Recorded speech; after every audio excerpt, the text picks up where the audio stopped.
I'll start with a rather radical statement. There's this word that everybody is afraid of, the word anarchy. I don't know why you're playing safe around that word. Anarchy is a political ideology. And it is the political ideology that the government wants to push us to. And I say this because if you analyze what the word anarchy is, it's just basically anti-Rutoism. Because what the outgoing President Ruto is running is akin to what could be described as, and pardon my largesse, a kakistocratic tumbocracy. In the sense that the only way you can qualify for this government is if you're utterly corrupt, if you're utterly inept and uneducated, and if you have a name that has bedeviled this country for long.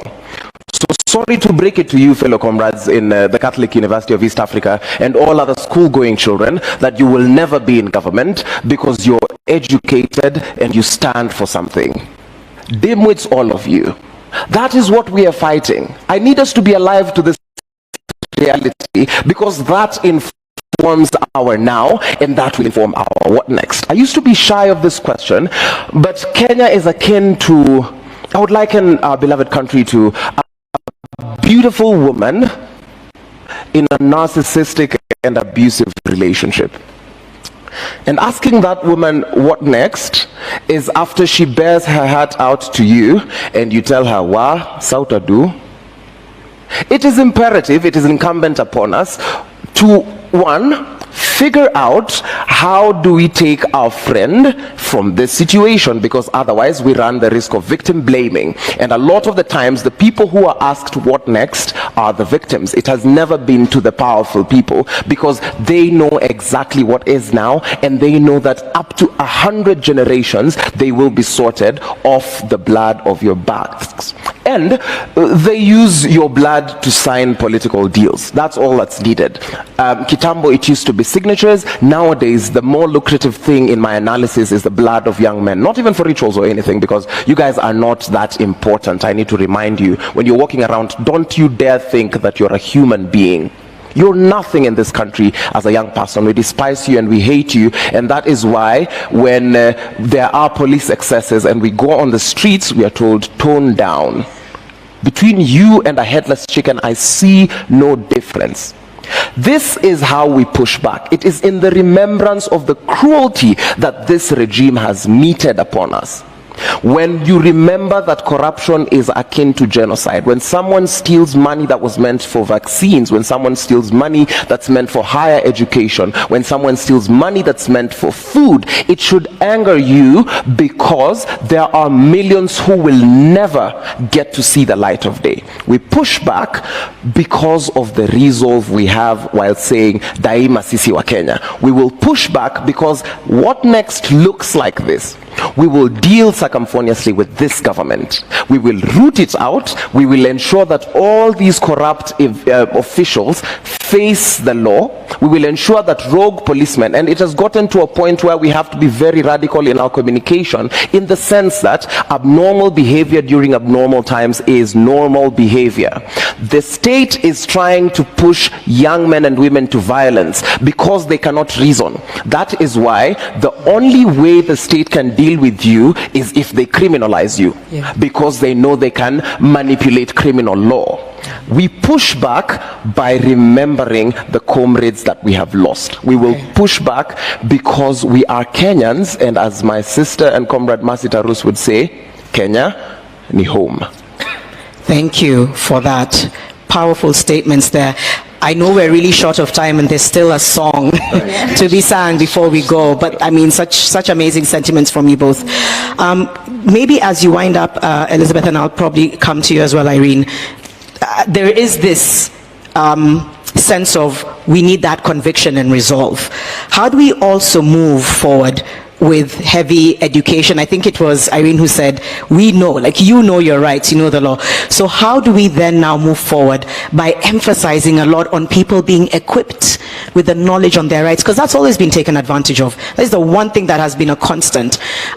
We can start with you. How do we move forward in terms of the civic education, in terms of education on policies, to allow us to use that to exercise our democratic rights? Very briefly. Yeah, I'll be brief here. In fact, when you asked what next, I was going to say it's just not as simple as saying it is step 1, 2.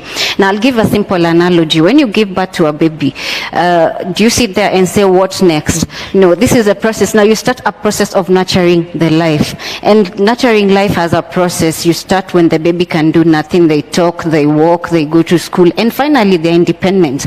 Now, here we have already birthed a revolution. Now, first and foremost, what people need to ask themselves, I don't think people are tired as such. It is just that the tactics that are being used to infiltrate the movement is what is making people lose interest in it. But I think they're very much into it. But number one is we need to constantly remind ourselves, why did it begin in the first place? Now, when you tell yourselves that, and then you come to answer your question, have you achieved what got you there in the first place?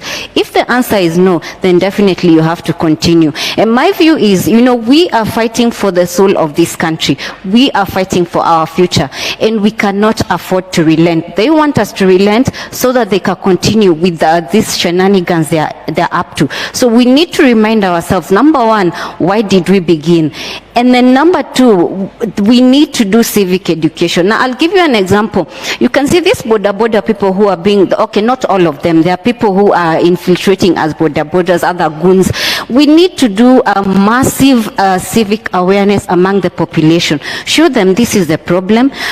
If you did not stick to these handouts you're being given, this is the better part that you can get when systems are working.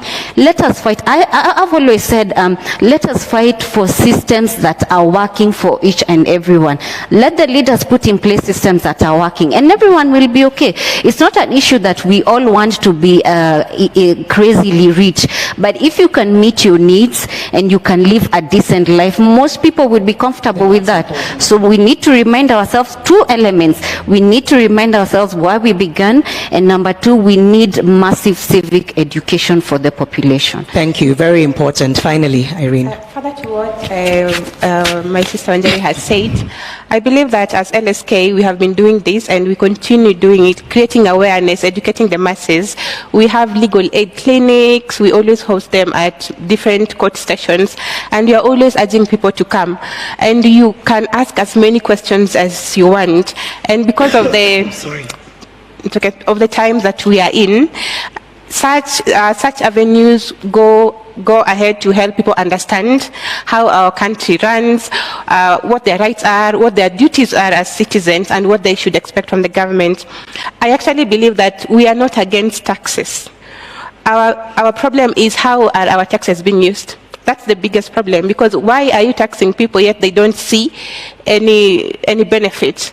We don't have roads, we don't have hospitals, we don't have proper working schools. Even higher education has become a problem. After Form 4, what's next? Are they going to, like they were saying, they give people border? I'm not looking down on border riders, but all of us cannot be border riders. Right. You see, so we need to have systems that work, and we need to have the NGOs and the civil society organizations partner up and hold these. We used to hold the legal awareness clinics. We used to go to the people. Even if you go to a market, you find so many people to educate, so many people to tell about their rights, and people are always willing. But even when they are not, sometimes you go somewhere and they want something, wanakuuliza, umetuletea maziwa, umetuletea mkate. I say sometimes we don't have bread, but we have knowledge, and I urge people to actually show up for these things. Thank you. Thank you for that emphasis on educating and enhancing the knowledge. Before we allow our song, quick announcement, and this is for those in the room, those who are watching. If you or your loved one has gone missing, been arrested, tortured, detained, injured, or died since the beginning of the protests on the 18th of June 2024, please feel free to record your complaint at room L4. So I believe that's now on site. room L4, there's going to be a service that will allow you to lodge a complaint, talk about who is missing or injured, and be able to be led to the right services that can hopefully get you the justice that you deserve. And I think a lot of those platforms exist as well around these platforms. So continue to look out for a lot of these organizations and platforms that are allowing you to lodge complaints, talk about those who are injured, also psychosocial support for a lot of people. Make sure you look out for that information. And so before we head over to the space in just a few moments, a huge thank you to all of you. I think a round of applause, as I know we're going to be led out with song. Thank you for the emphasis on resolve. Thank you for the emphasis on civic education, and thank you for the emphasis on knowing that it starts with us, and that we can move that change. And so, please, over to you.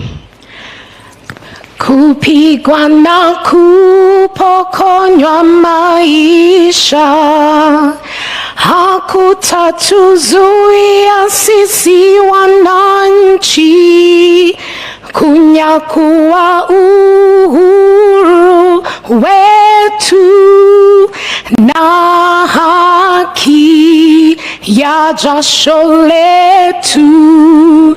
Tumekataa kupiga magoti mbele ya hawa wauaji. Bila shaka sisi pia ni watu, hali ya utumwa tumeikataa.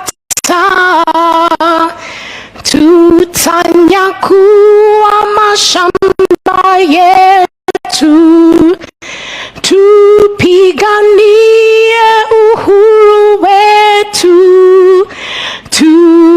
tuikomboe elimu yetu, utamaduni na viwanda vyetu. Sisi hatutaki kudhulumiwa, hatutaki tena mauaji, ili kupe tuliangushe, haki na uhuru zichanue, na uhuru wetu wa Kenya,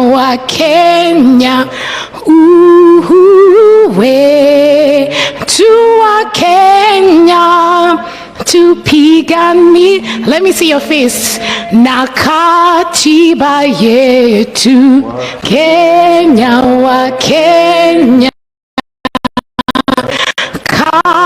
katiba yetu wa Kenya, tutekeleze.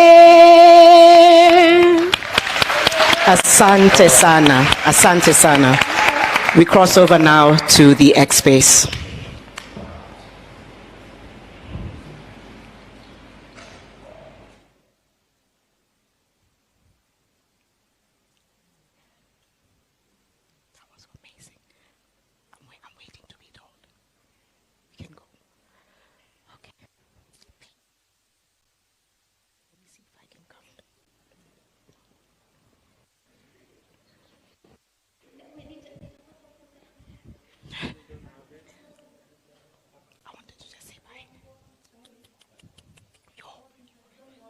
That was, and I love that song.